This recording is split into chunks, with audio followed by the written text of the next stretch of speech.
Oh my god! Can you believe the grocery stores right now? I had to drop kick an old lady over toilet paper. I'm pretty sure she's dead. Yeah, that's gotta be like top 10 worst things we've ever done at Walmart. And to think, it's all because of this damn virus! There's a virus?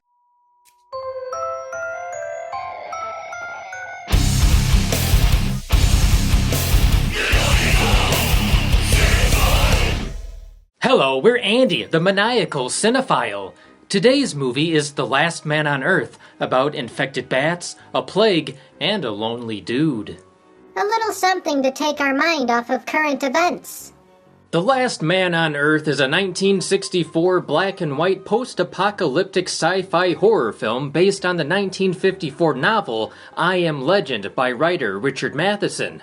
On top of writing novels, Matheson wrote for Hitchcock and Rod Serling.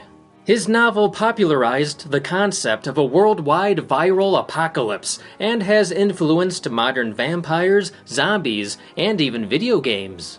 George Romero even cited I Am Legend as inspiration for Night of the Living Dead. His book was a success and was adapted into the films The Last Man on Earth, The Omega Man with Charleston Chew, and I Am Legend with Willie Smith. But this one stars my favorite debonair spooky grandpa, Vincent Price. The novel takes place in Los Angeles, but to save money, the movie was shot with a mostly Italian cast and crew in Rome, Italy. Wait, it was also shot in Italy? Originally, rights to Matheson's novel were purchased for Hammer Film Productions before being resold to American producer Robert L. Lippert. Lippert originally told Matheson that the Master of Darkness, Fritz Lang, best known for Metropolis, was going to direct, and Matheson loved the idea. But that excitement quickly turned to disappointment, like when you see your waiter walk by you with food. Oh man, I miss being able to dine and dash. Eventually, Sidney Selko, best known for Sitting Bull and 4 episodes of The Addams Family, was chosen to direct, and Matheson's response was, well, there's a bit of a drop. Kinda like J.C. Brandy replacing Danielle Harris in The Curse of Michael Myers. So let's see if Matheson's negativity was valid, or if The Last Man on Earth comes in first. The year is 1968, and scientist Dr. Robert Morgan, changed from Robert Neville in the novel, is the last man on Earth. If he's the last man on Earth, then who's holding the camera? Morgan is stuck living a Nine Inch Nails song because every day is exactly the same. He wakes up, gathers his weapons, A pack of condoms, because you never know, and then goes hunting for vampires. Morgan lives in a world where everyone else has been infected by a plague that has turned them into undead, vampiric creatures. Pay no attention to that girl, or that guy, or all those people driving cars. In the movie's defense, most commuters are dead inside. These creatures cannot stand 3 things, the first being sunlight. So UV light does harm the virus. Another month of this, and I'm sticking a flashlight where the sun doesn't shine. The second thing that they fear, much like COVID Karen and her natural hair color, is the mirror. The third thing that they fear, and are repelled by, is garlic. Andy, what is it when you have to turn off your brain to enjoy a movie? Suspension of disbelief. Well, I'm having a hard time disbelief suspending that garlic repels Italians. The vampires would kill Morgan, but are zombie-like, whereas in the novel, they are capable of running, climbing, and parkour!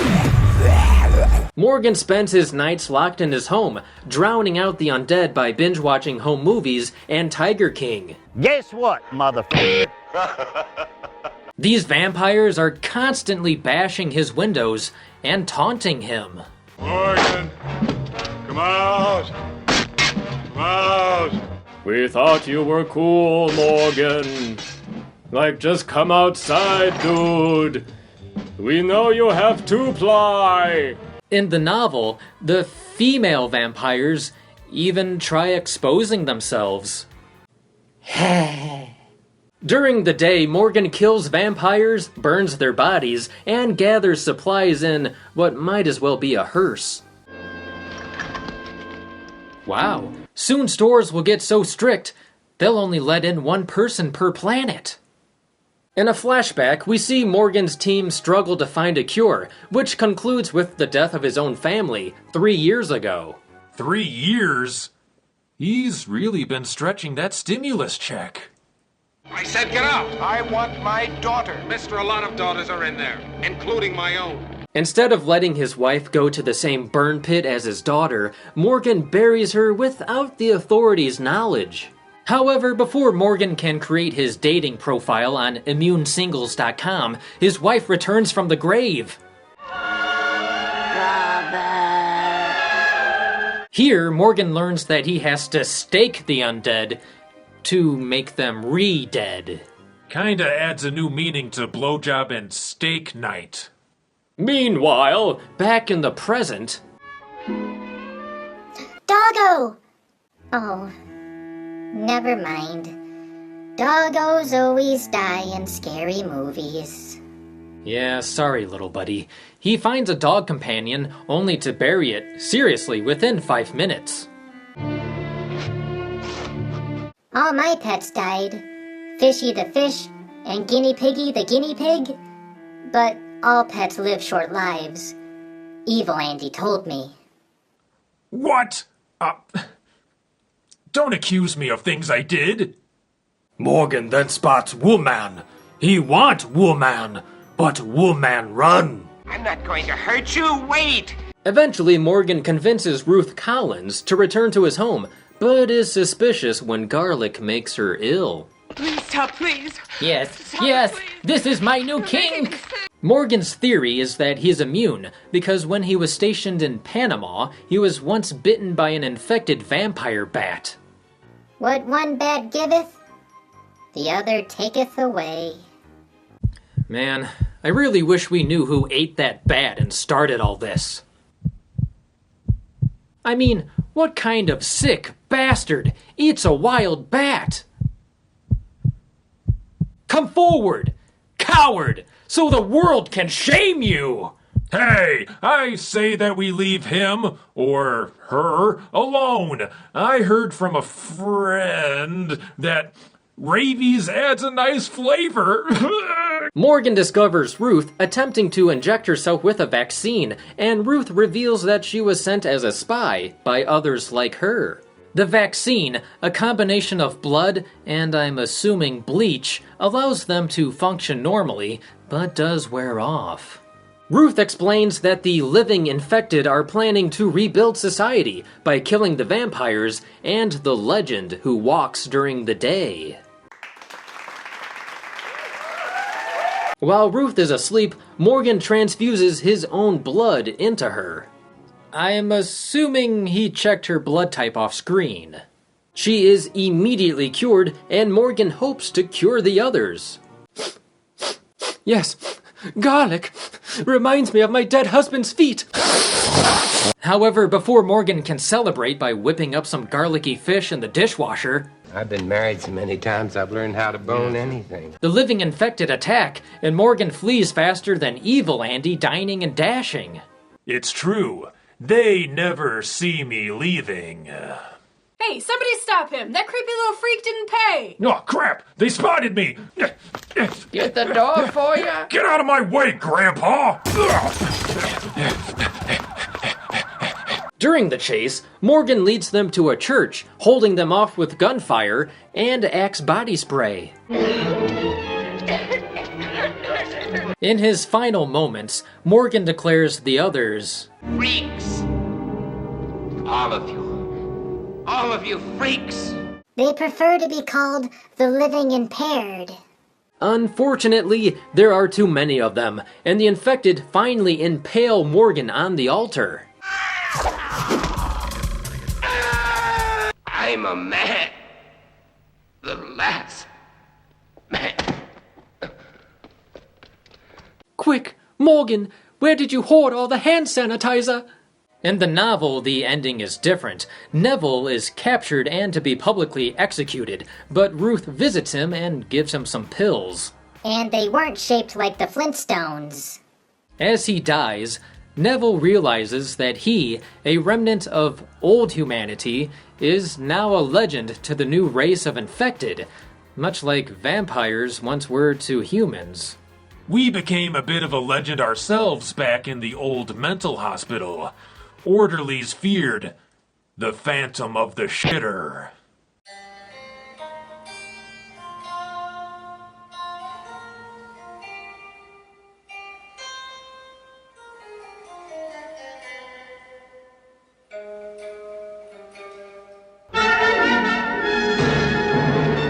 Matheson said that The Last Man on Earth was the most faithful adaptation of his book, but also called the end result inept. God damn! Matheson's got sicker burns than I do! Unhappy with rewrites to his script, Matheson wanted to be credited as Logan Swanson. Yeah, that's a phony name. Matheson's ideal version would have starred Harrison Ford and been directed by George Miller. Oh, probably because he directed Babe, Pig in the City. While Matheson comes off as pretty negative, I like the movie. It kind of feels like a long episode of The Twilight Zone. Omega Man, featuring an albino cult, oddly feels more dated, and I Am Legend botched the ending. Ugh, don't even get me started on those CGI vampires. Despite involving vampires, horror, and sci-fi elements, The Last Man on Earth is really about grief, desperation, and loneliness. The eerie atmosphere, slow pace, and gritty black and white helps heighten Morgan's sad, dull existence. However, the vampires aren't that scary. They're pushovers.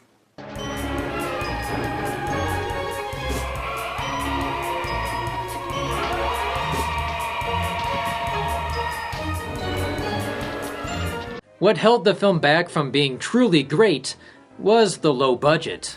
The empty streets are just dirty enough with a couple corpses scattered here and there. I mean, Morgan's front door is fortified with only garlic and a mirror.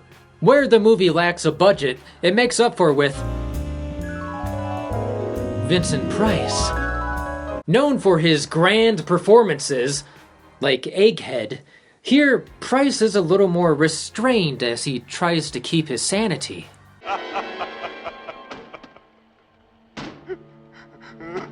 Vincent Price was fond of the movie and felt it was better than Omega Man. Biased much? My only issue with Vincent Price in this movie is he still looks impeccable. Who's been cutting his hair?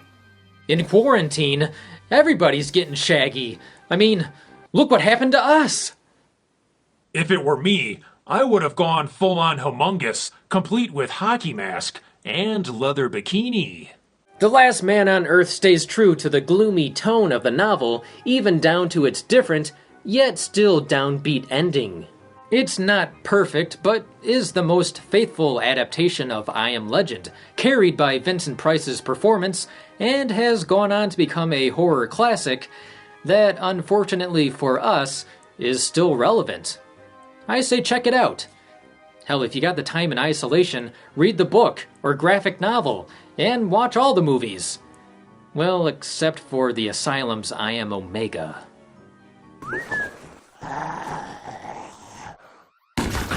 In all seriousness, I hope everybody has been staying safe, healthy, and productive. I never really get out much anyway, but have been using this time to do multiple sit-ups a day. Reaching for the remote. This has been Andy, the Maniacal Cinephile. Thanks for watching. And see you next time.